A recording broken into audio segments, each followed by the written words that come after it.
Welcome to My Thailand Stories. You ever see something so real, so physical, so tangible that you think there's no possible way it can be fake? That's what watching coffee beans move through a processing facility will do to you.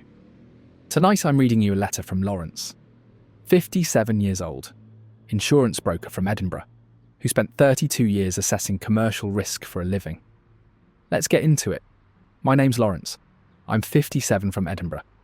32 years evaluating business risks for insurance companies, and I'm about to tell you how I got absolutely destroyed by a coffee processing operation that never existed. I'd worked as an insurance broker for 32 years, right? Specialising in commercial risk assessment for manufacturing and distribution companies. At 57, I was financially comfortable, looking forward to early retirement. My wife Elizabeth and I were planning to travel more, maybe invest in a small business that would provide supplementary income without requiring full-time work. I'd always been passionate about coffee, not just drinking it, mate, understanding the entire supply chain from farm to cup. I'd visited coffee plantations in Colombia and Costa Rica on holiday, attended specialty coffee trade shows, read extensively about the growing specialty coffee market in Europe and North America. In September, I came across an article in a trade magazine about the emerging specialty coffee industry in northern Thailand. The article profiled several entrepreneurs who'd established processing facilities in Chiang Rai, working with hill tribe farmers to produce high-quality Arabica coffee for export. The economics looked compelling. Thai coffee was becoming increasingly respected in specialty markets. Cost of production was significantly lower than in traditional coffee origins. One entrepreneur mentioned in the article was Phrom Srisawat, Thai woman, early 40s, British educated. Said she'd been operating a processing facility in Chiang Rai for 7 years. The article described her work with Aka and Lisu hill tribe farmers, helping them transition from opium poppy cultivation to specialty coffee production. Commercial success and social impact story. Exactly the kind of business that appealed to me. Should have been my first red flag, shouldn't it? Too perfect. I contacted Phrom through the email address listed in the article. She responded within hours. Perfect English. Detailed information about her operation. Interest in connecting with potential investors. We exchanged several emails over the following weeks. Phrom suggested I visit Chiang Rai to see the business firsthand. In November, Elizabeth and I flew to Thailand, a few days in Bangkok, then travelled north to Chiang Rai. Phrom met us at the airport, driving a well-maintained pickup truck with her company logo on the door, Golden Triangle Coffee Company. She was in her early 40s, professional, confident, had that manner of someone who'd built a successful business through years of hard work. "Welcome to Chiang Rai," Phrom said as we drove into the mountains. Her English was flawless. Cambridge educated, she'd told me in emails. This region produces some of the best coffee in Asia. Most people outside the specialty market have no idea. That's where the opportunity lies. We drove for about an hour into increasingly mountainous terrain. Roads became narrower and steeper as we climbed into the hills where the coffee was grown. Eventually we arrived at Phром's processing facility. Large warehouse building, modern equipment visible through open doors. And here's where I got properly fooled, right? Inside that warehouse, workers were processing coffee beans through various stages. Real workers, real equipment, real coffee. Phrom explained each step, receiving the fresh picked cherries from farmers, pulping to remove the outer fruit, fermenting to develop flavour, washing, drying on raised beds, hulling to remove the parchment layer, sorting by size and quality, finally roasting and packaging for export. We work with 47 farming families across 6 villages, Phrom explained. Most of them are Aka and Lisu hill tribes. My family's originally from this region. I provide them with seedlings, training, and guaranteed purchase prices above market rates. They deliver the cherries to us, and we handle all the processing and export.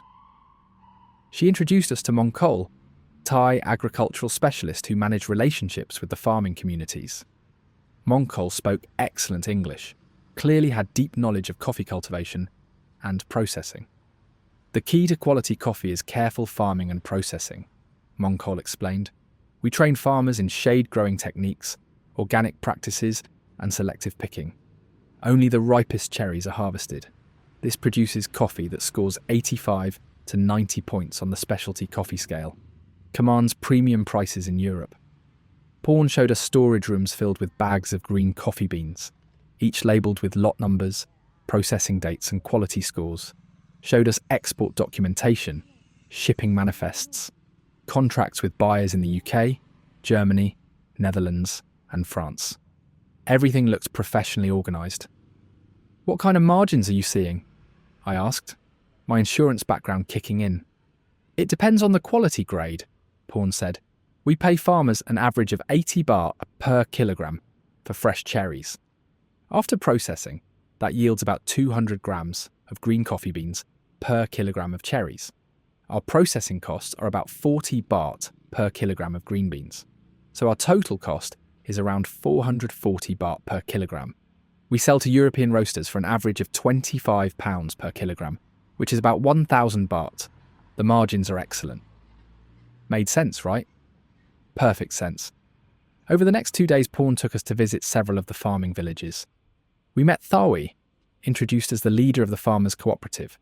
Thawi explained how the cooperative worked, how prices were negotiated, how the transition to coffee farming had improved living standards in the communities. "Before coffee, many families grew opium poppy," Thawi said through Mongkol's translation. "Very dangerous, illegal, no future. Now we grow coffee. Legal, sustainable, good income. Khun Phrom has changed our lives." We walked through coffee plantations, saw beans drying on patios, talked with farmers about their experiences. Everything seemed genuine and well organised. The social impact story was clearly real. These communities had successfully transitioned to legal agriculture, were earning better incomes than they had from illicit crops. Or so I thought. On our third day, Phrom explained her expansion plans. The business was constrained by processing capacity. She had more farmers wanting to join the cooperative than she could handle with her current facility. She'd identified a larger warehouse building, available for lease. With additional equipment, she could double processing capacity and revenue. The total investment needed is about 12 million baht, roughly £280,000, Phrom explained. "I can put in 140,000 myself. If you could match that, we'd be equal partners in the expansion. Based on current margins and the farmers ready to supply us, we could increase annual profits from £80,000 to about £200,000 within 2 years." "What's the current ownership structure?" I asked. "I own the business outright," Phrom said. "Been building it for 7 years. But I want a partner who understands international business, someone who can help manage growth and eventually help expand exports to European markets. You've got business experience, you understand risk management, and you clearly appreciate what we're doing here. You'd be a perfect partner." Elizabeth and I discussed it that evening. The opportunity seemed solid, yeah? The business was real. The processing facility functioned efficiently. The farmers were legitimate. The market for specialty coffee was growing. Phром's social impact story added a dimension that appealed to both of us. This wasn't just about making money. It was about supporting sustainable development in impoverished communities. And having a Thai woman with local connections running it made it feel more authentic. We spent the next week doing research. I contacted several specialty coffee roasters in the UK, asked about Thai coffee generally, and Golden Triangle Coffee Company specifically. 2 of them confirmed they'd purchased coffee from Phrom and were satisfied with the quality. Except they hadn't, had they? They were fake companies. Accomplices playing their parts. I researched Thai coffee production. Found numerous articles confirming that Chiang Rai was indeed becoming an important specialty coffee origin. I researched Phrom Srisawat herself. Found interviews with her in coffee trade publications and social enterprise magazines. Photographs of her at coffee conferences.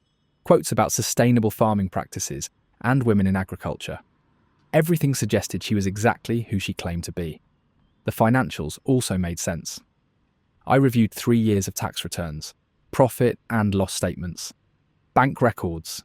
The business had been consistently profitable, steady growth in both volume and revenue. The expansion projections seemed conservative and achievable. After 2 weeks of evaluation, I decided to invest. 32 years assessing commercial risk, mate. 32 years. And I couldn't spot this. We returned to Chiang Rai in December, met with Phrom and her lawyer, Thai man named Apichat. The lawyer explained the partnership structure. Golden Triangle Coffee Company would be restructured as a limited partnership. Phrom and me as equal partners. We'd each own 50%, share profits equally. Equal authority over business decisions. The partnership agreement was detailed and professionally drafted. Provisions for capital contributions. Profit distribution. Decision-making processes. Dispute resolution. Dissolution procedures. Apichat explained each clause carefully.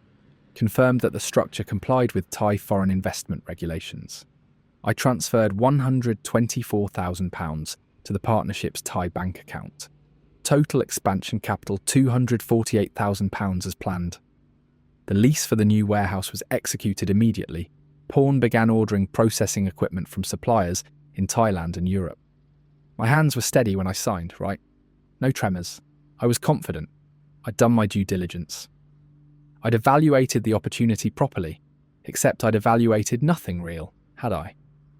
Over the next 4 months, I received regular updates via email. Photographs showing renovation progress, the warehouse being fitted with electrical systems, new drying beds being constructed, processing machinery being installed, storage areas being organised. Everything appeared to be progressing on schedule. In April, Phrom sent an email. Equipment delivery had been delayed due to supply chain issues affecting European manufacturers. This had pushed back full operational capacity by about 6 weeks. But it wouldn't affect the current harvest season since the existing facility could handle the immediate volume. I wasn't concerned. I'd worked in commercial insurance long enough to know that supply chain delays were common, especially for specialised equipment. 6 weeks seemed like a reasonable timeline issue, but 6 weeks became 3 months. By July, I was growing worried. I sent multiple emails asking for detailed updates. Phom's responses became less frequent, more vague. She mentioned customs complications, equipment compatibility issues, staffing challenges. Nothing sounded alarm bell serious. But the accumulation of minor problems was concerning. That little voice in my head saying something's wrong? Yeah, should have listened to that. In August, I decided to fly back to Thailand without telling Phrom I was coming. I wanted to see the expansion facility myself, assess the situation independently. I arrived in Chiang Rai on a Tuesday morning, took a taxi directly to the address of the new warehouse Phrom had given me. What I found made my blood run cold. The building existed, but it was completely empty. No equipment, no renovation work, no sign that any processing activity had ever taken place there. I walked around the perimeter, peered through windows. Just a vacant warehouse with bare concrete floors and empty walls. I drove immediately to the original processing facility, where Elizabeth and I had visited 9 months earlier. When I arrived, I found a completely different business operating there. Textile manufacturing workshop, sewing machines and fabric inventory. I walked inside, asked to speak with the owner. A Thai woman came out, greeted me politely.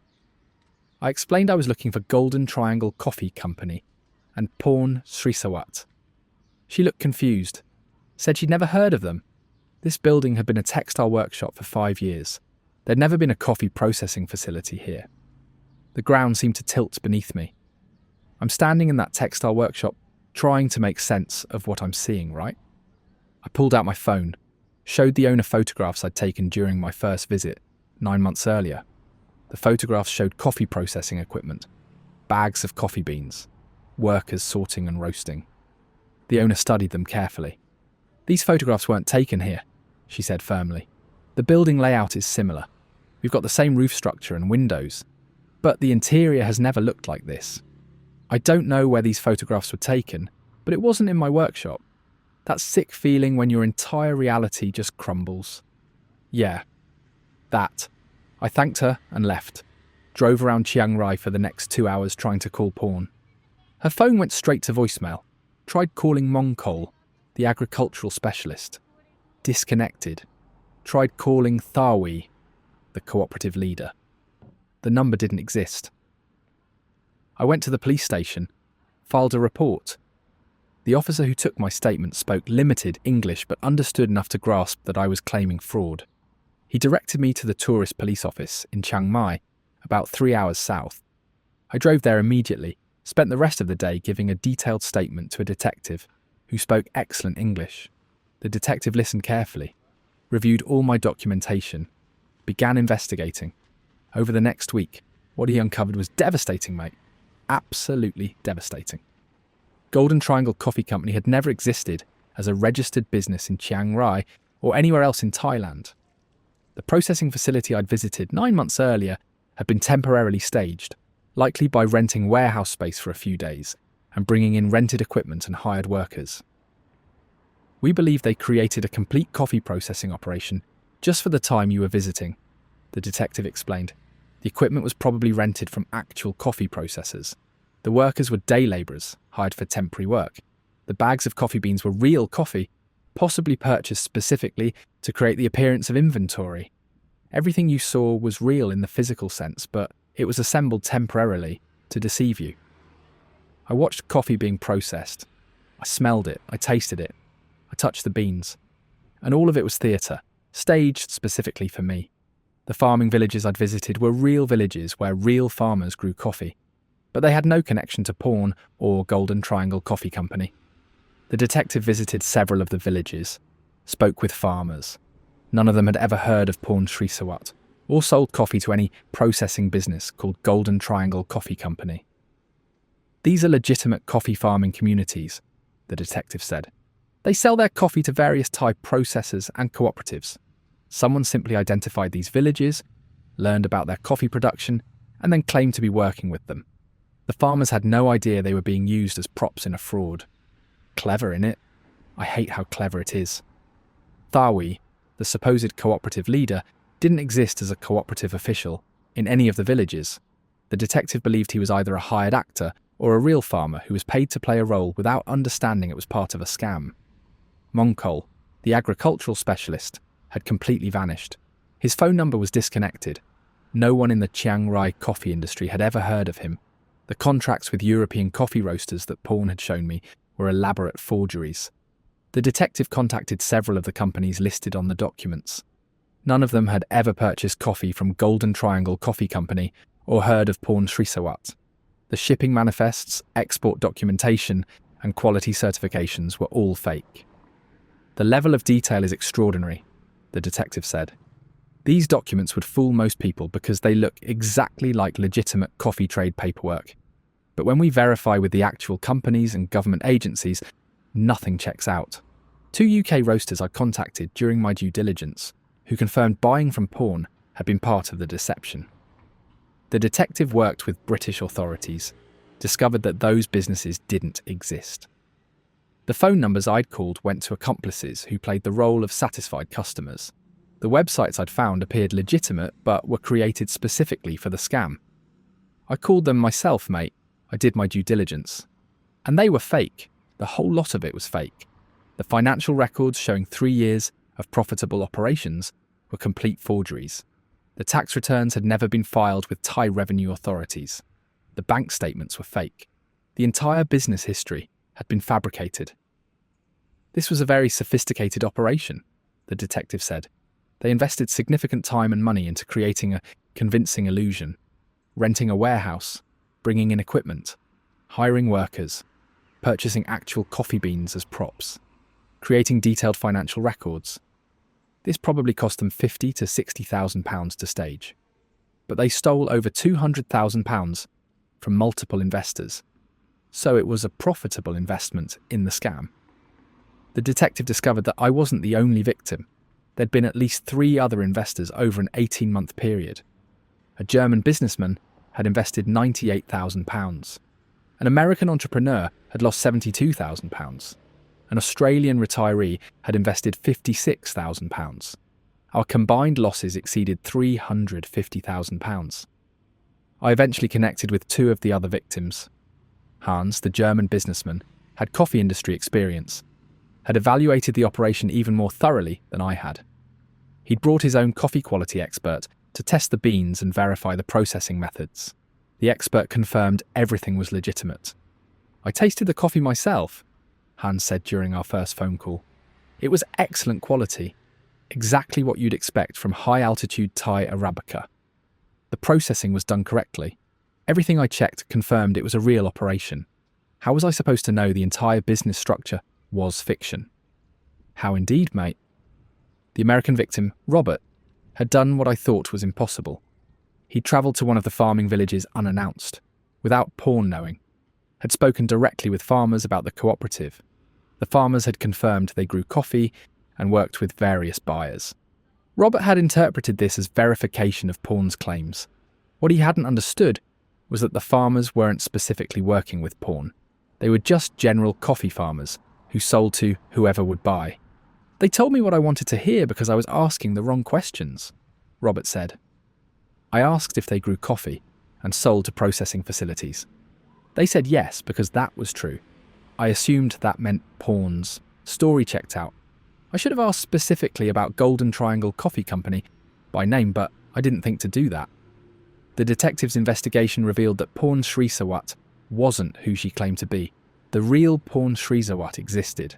She'd studied at Cambridge, worked in agricultural development briefly, but she'd moved to Singapore in 2015 and had no connection to any coffee business. Someone had stolen her identity, used her real educational background, her real photographs, created an entire false history. The person you met was using a stolen identity, the detective explained. We don't know her real name. We've got your photographs of her, but facial recognition hasn't produced any matches in our database. She's likely part of an organised crime network that specialises in business investment fraud. The Trade magazine article that had first introduced me to Porn had been paid content, essentially an advertisement disguised as editorial journalism. The magazine hadn't verified Porn's claims or credentials. They'd simply published what she paid them to publish. Those articles then became powerful credibility markers when potential investors researched her background. Paid content.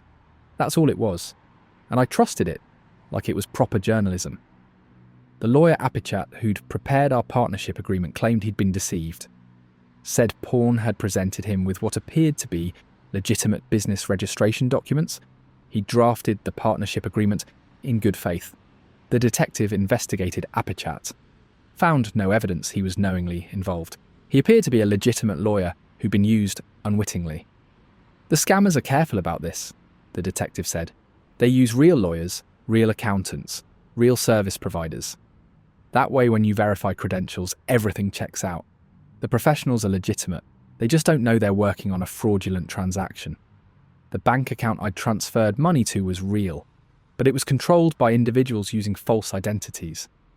My £124,000 had been moved out of Thailand within 48 hours of the transfer. The money went to accounts in Laos, then to Vietnam, then disappeared into cryptocurrency exchanges that Thai authorities couldn't access. Gone. Just gone. 3 weeks after filing the police report, the detective called with his final assessment. The perpetrators had left Thailand. The money was unrecoverable. There was virtually no chance of prosecution without knowing the real identities of the people involved, without cooperation from multiple countries. I'm very sorry, the detective said. These people are professionals who've refined this scam over many years. They understand exactly what investors will check, and they create false evidence for those specific verification methods. Unless you can independently verify business registration through government databases you access yourself, without help from anyone connected to the investment, there's no way to protect against this level of deception. I flew back to Edinburgh in September, £124,000 poorer. More than half of my retirement savings gone. I'm 59 now, still working as an insurance broker in Edinburgh. Elizabeth and I sold our larger home, moved to a smaller flat, cancelled plans for extensive travel. Early retirement's no longer possible. I worked in healthcare for 32 years assessing risk, and I never independently verified that the business legally existed. Never called the Thai government agencies myself. I just believed what I was shown because it looked professional, because I wanted it to be true. The coffee was real. The facility was real. The farmers were real. The ownership was fiction. That's my story. That was Lawrence's story. An insurance broker who spent 32 years assessing commercial risk, who visited the facility, who tasted coffee that scored 87 points in professional testing. The person calling herself Porn Srisawat had stolen the identity of a real Cambridge-educated Thai woman who'd moved to Singapore in 2015. Thanks for sharing, Lawrence. This is my Thailand stories. Catch you in the next one.